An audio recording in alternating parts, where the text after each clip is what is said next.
Hey guys, Professor Bill, Comic Book University, and The Flash, issue number 59. You know what I really hate about this comic book is that I didn't get the regular physical copy. I went digital. I'm always back and forth with this comic because sometimes the issues are good, sometimes they're not good. So I feel like I've got the issues in physical copy that I'm not too proud of, and I'm just like, I'm just going to go digital next week. But then that issue winds up being great. Damn it, this was one of the really, really good ones. Anyway, this story arc is called Force Quest. This is the second issue in the arc.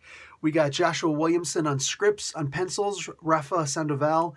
Colors, inks. We've got Jordi Tarragona and Scott Hanna on colors. We got Tomio Morey and Steve Wands on letters. The cover is the people who were just on it. Sandoval, Tarragona, and Morey. And then the variant cover is by Carl Kerschel.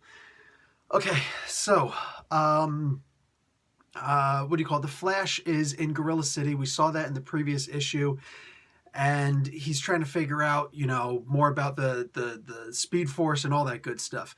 So, a bunch of things happen, all right? Like, there's a big fight, but it turns out, no, we're good. There's actually 3 scientist gorillas left over. And, Sotovar, what the heck was that dude's name again? Solovar. The King Solovar, the leader of Gorilla City. There's a message left by him. He's dead now, apparently, which kind of stinks, especially for the Flash. But anyway, he winds up, he leaves a message teaching the Flash Force to the Flash.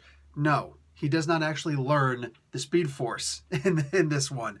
But wow, wouldn't that just be great?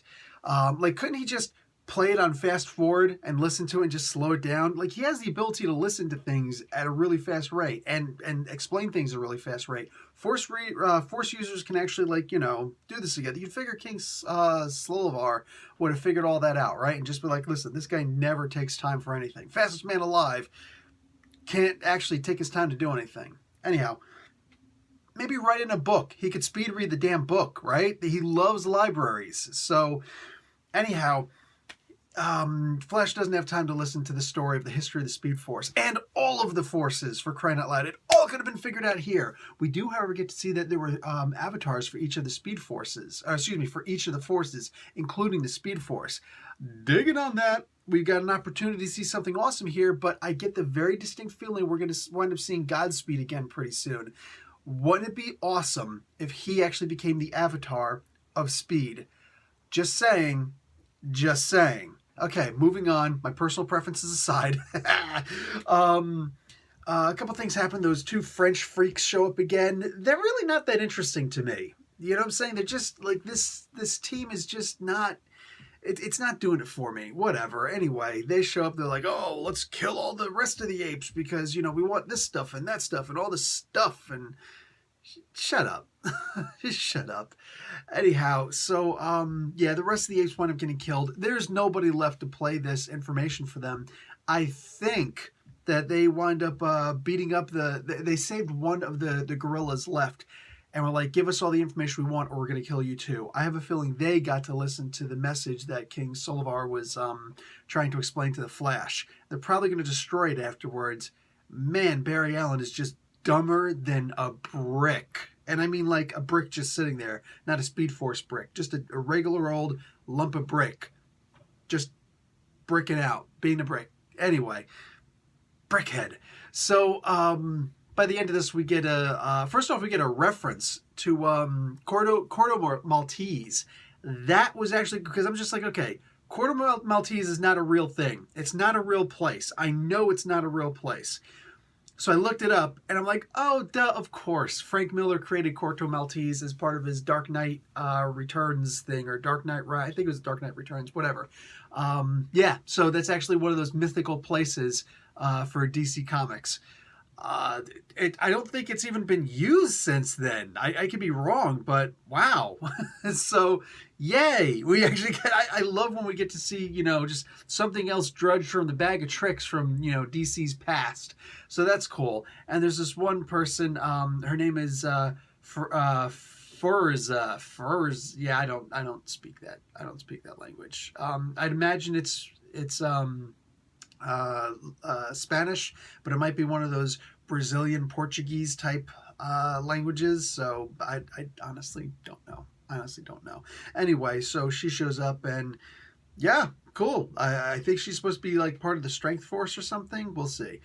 Either way, although there was a bunch of confusing stuff in here, it's okay to have confusing stuff, especially on the last pages, because it's going to be revealed in the next issue. But I dug this. I really did. Okay, the two French freaks aside, I really did dig this issue. We got a whole bunch of stuff there. We got to see more of Barry Allen just acting like a complete dumbass. Dude, stop. Breathe.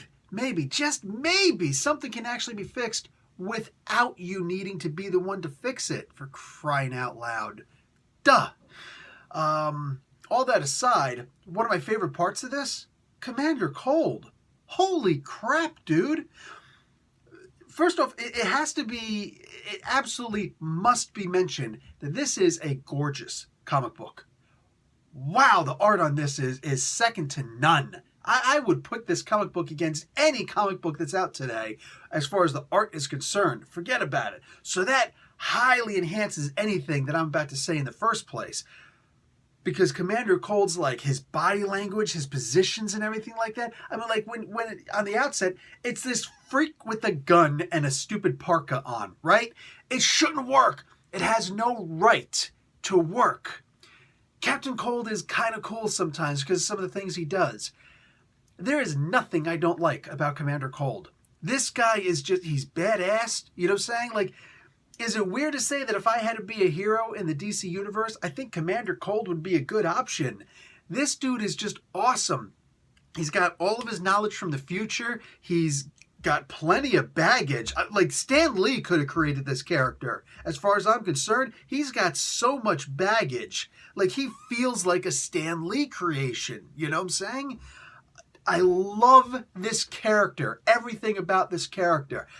Man, this guy could get a solo book, but so could most of the people in this book. You know what I'm saying? But we're all focused just on the one little thing, and everything else is just a blurb in the rearview mirror of the Flash. Look, man, I'm just saying. I would love to see a lot more of Commander Cold. This guy is badassery. Ooh, how about a Brave and the Bold? Does it have to be Batman that's in the Brave and the Bold? Start the first one off with Batman and Commander Cold, and then just make it, oh, it's actually a Commander Cold book at this point, and have him teaming up with other people in the DC universe.